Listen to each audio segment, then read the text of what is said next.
Alright folks, part 6. Getting through this much quicker than I thought we would. When you say you're going to do a 7-part series, it feels like it's never going to end, but you know, we are now at the penultimate stage of everything. Island distilleries. So, a lot of people get confused when I say island. They tend to think about the country rather than the different types of island that there are around Scotland. And there are quite a lot really that produce whisky. There's the Isle of Lewis, there's the Isle of Skye, there's the Isle of Orkney, Arran, Jura, quite a lot, not just Islay. And then there's also the Isle of Mull, which we'll be sampling today with one of their only heavily peated whisky, which is quite interesting.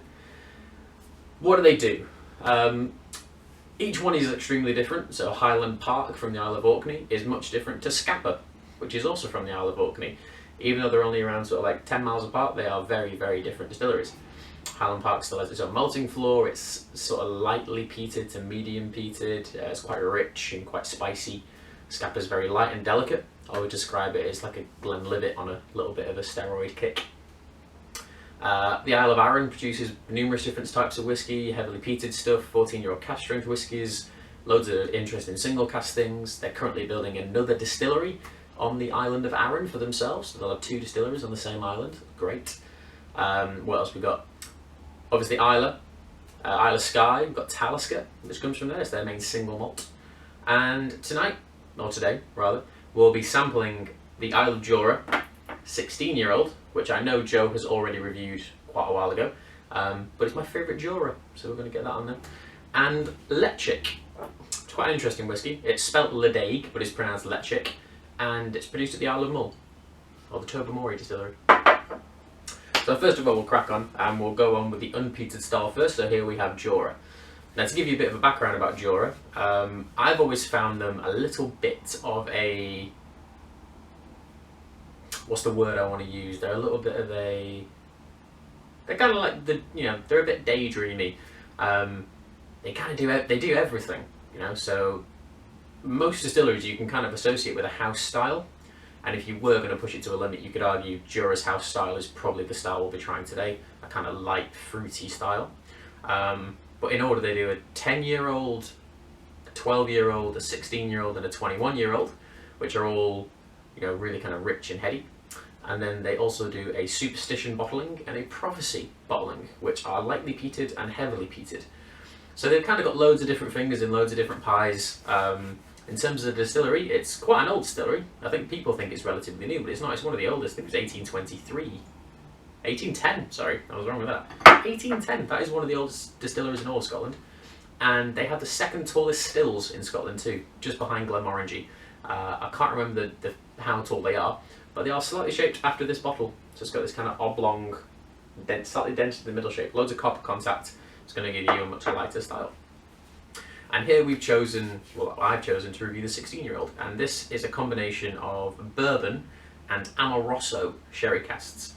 Amoroso is essentially, if you're going to kind of bring it down to its easiest way to translate, it's a slightly sweeter version of Oloroso. It's not as dry, it's not as tannic, so it gives you a much softer approach to whiskey.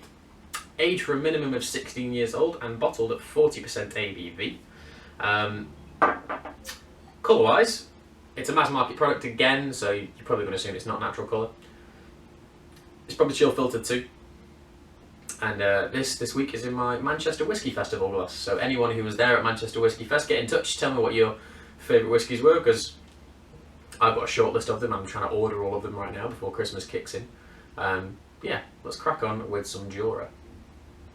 So yeah, we're going to assume it's not natural colour, and it's just, even though it isn't, it's got a very natural colour about it. It's just a very typical whisky colour, kind of like golden going into orange and red. Smell.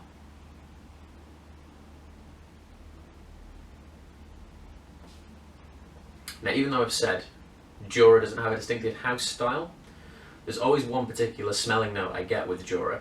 It's orange. The only other distillery I tend to get this with is Glenlivet, and a little bit in Benriach too. But there's loads of kind of rich Spanish orange going on with Jura, and it's certainly present in this.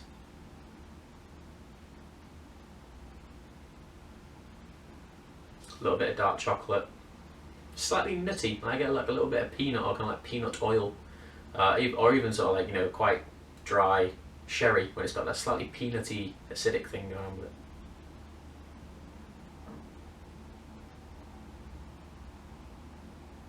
even though it's only 40%, on the nose the alcohol is quite present.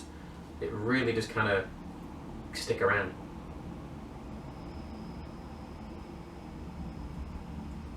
But it's your usual suspects, really. You got to remember, this is a minimum of 16 years old, so it's quite an old whiskey. You know, it's been sat in a cask for a minimum of several casks for a minimum of 16 years. It's a usual suspects. You'd be easily mistaken thinking this is a Speyside or a Highland product. It's light, it's fruity, it's a wonderful rich nose to it. Apples, pears, a little bit of cinnamon, kind of like baked pastry goods, all that kind of stuff. Let's have a taste.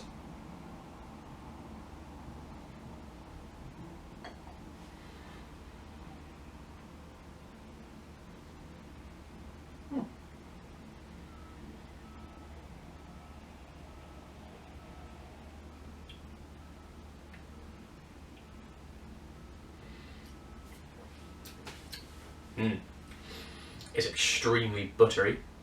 It's very creamy.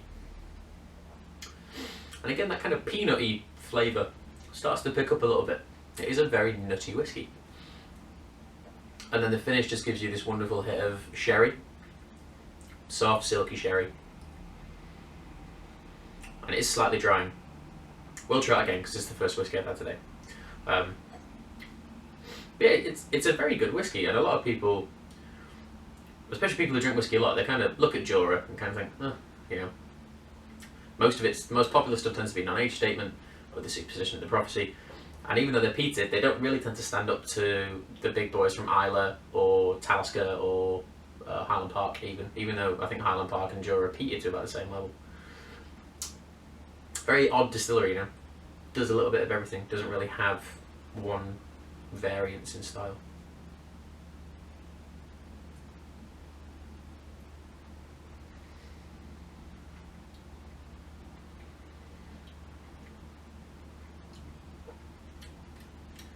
It is quite dry. Even at 40%, it's got a nice bit of spice cooking through it as well. Mouth-coatingly dry. It might just be because this bottle's been sort of not had a lot in it for quite a long time. So maybe that is why it's got a little bit drier than what I remember it to be. But yeah, buttery, creamy, lovely. Even at 40%, it does provide enough flavour. And I always say that percentage is very important. Like, essentially, the higher the ABV, you get more flavours than what esters you can unlock from a whiskey. And if that was 43% or even 46%, and you kind of want that as 16-year-olds, you want a little bit more oomph, you want a little bit more swagger about a bottle, that would be outstanding, it really would. But obviously I'm not the master distiller, so what the master distiller says goes. If it tastes good at 40%, then it's bottled at 40%. But yes, that's Jura 16, creamy, buttery, and nutty, spicy finish. I have a bit more water because my mouth's still quite dry.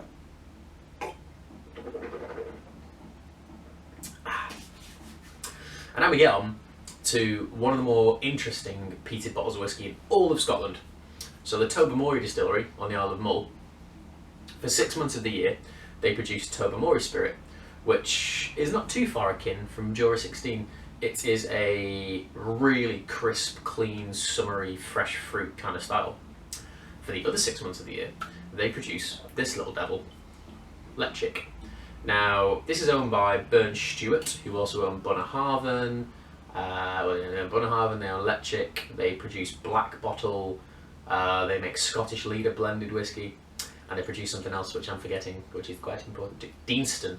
They make Deanston as well, which is an awesome Highland distillery, only established in I think the 1970s, but a really good creamy buttery distillery. All of their whiskies are bottled at 46.3%, a little bit unusual. Kind of like Talisker, they bottle everything at 45.8%, with the exception of a few one-off bottles. So yeah, natural colour, no filtration, 46.3%. There's not a lot of it produced a year. As you'd imagine, only making 2 whiskies and only making it for 6 months of the year, you're going to limit yourself to what's available for stock around the world. So I think it's only like a couple of 100,000 cases of this get released a year. Aged for 10 years, which is quite important, and peated to around the same level as your Port Charlottes, your Lafroigs, all that kind of thing. So about 40 to 50 phenol parts per million. So this should be great if you're a peated whiskey fan. And again, Just a wonderful kind of elegant gold colour. And even kind of spinning it around the glass, it looks thick, it looks very globular, and it holds the side of the glass very well. You don't get any legs. Like, whiskey's taking quite a long time to even start to fall. It just looks like there's a really thin crack running around your glass, like you've almost smashed it. Wonderful. Smell.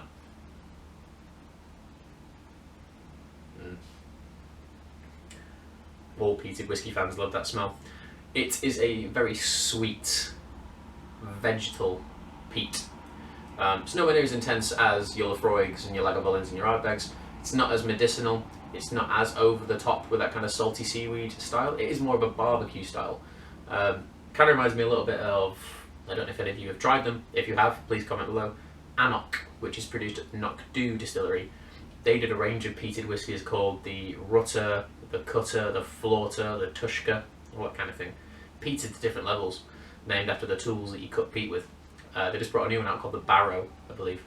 And it smells a little bit like that. It's got this kind of sweet barbecue style. And because it's mainly matured in bourbon casks, you get this wonderful fresh fruit coming through at the same time. So it is like walking past a barbecue that's got kind of pineapple on it. There's that deep, robust charcoal note and all those kind of sweet, savoury, slightly vinegary barbecue styles. And then there's that really decadent, over-the-top pineapple, citric sweetness. I get a lot of similar notes to this to what I got with Lagavulin 8-year-old, and it's kind of like really sweet, kind of honey roasted carrots. That may be the most pretentious tasting note I've ever come out with. But yeah, honey roasted carrots, and you kind of take it out the oven and the smell hits you, and it's earthy, and it's got this kind of core nature to it, but it's also quite sweet and decadent at the same time. Okay, so I'll go with this.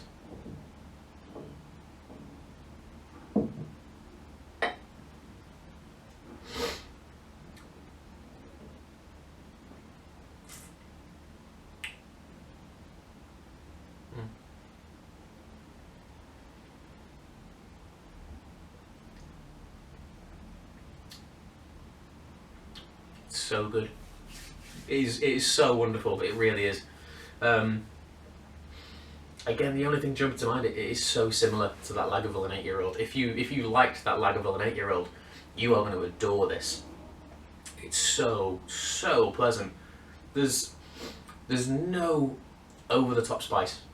There's no really intense peat notes that kind of come at you from nowhere. You get that decadent savoury style with a little bit of sweetness. It hits your tongue, and as I was saying when I was swirling it around the glass, it is so thick and it is so oily. It coats everything, but it does it in almost like a Macallan kind of way. Like, there's no kind of peaks of anything. It's just like, ooh, super soft. The flavours just allowed to develop a little bit. They only increase by like 5%, the flavours that you get on the nose. There's nothing particularly large jumps out at you. And then the finish comes through, and it's like white chocolate and macadamia nuts and just lovely, dry, oily flavours. What a whiskey.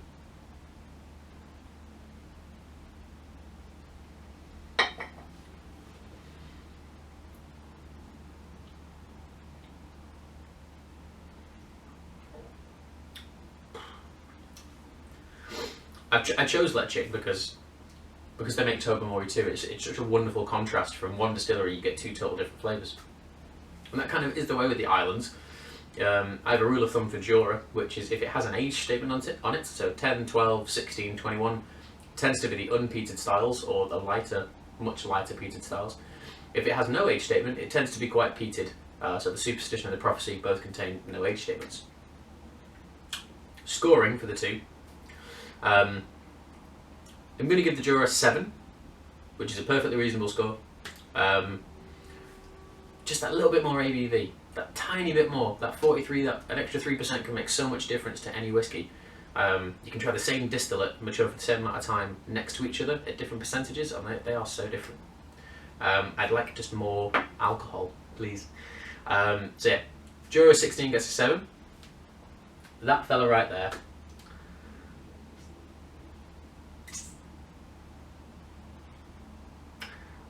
Nine. Honestly, it just is. It is that good.